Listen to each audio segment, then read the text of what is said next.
ఏపీలో టీడీపీకి షాక్ తగిలింది. పార్టీ నేత వేనాటి రామచంద్రారెడ్డి టీడీపీకి రాజీనామా చేశారు. గత 40 సంవత్సరాలుగా తెలుగుదేశం పార్టీని నమ్ముకొని పార్టీ కోసం ప్రతిపక్షంలో ఉన్నా ప్రధాన పక్షంలో ఉన్నా అహర్నిశలు శ్రమించామని, కానీ పార్టీలో సరైన గుర్తింపు లేదని రామచంద్రారెడ్డి అన్నారు. కొందరి వల్లనే తాను పార్టీ వీడుతున్నట్లు తెలిపారు. కార్యకర్తలతో చర్చించిన తర్వాత ఏ పార్టీలో చేరేది అని వెల్లడిస్తానని రామచంద్రారెడ్డి అన్నారు. ఒకటేగా ఇన్ని సంవత్సరాలు 41 సంవత్సరాలు మేము ప్రయాణించాం. ఎప్పుడు కూడా సరే కార్యకర్తని విస్మరించకుండా వాళ్ళ ప్రాధాన్యత వాళ్ళకి ఇస్తూనే మేము రాజకీయం చేశాం.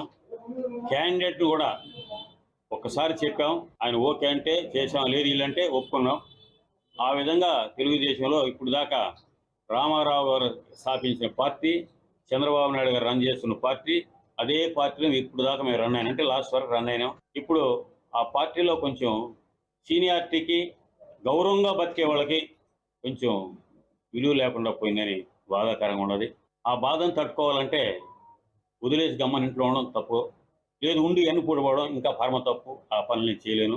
దానివల్ల దాంట్లో కొనసాగి బాధపడేదానికన్నా విడిపోయి హ్యాపీగా ఉండడం బెటర్ అని విడిపోతున్నాను.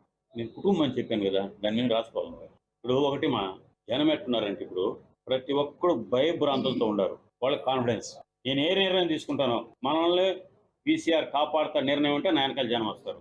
ఇది కాపాడడం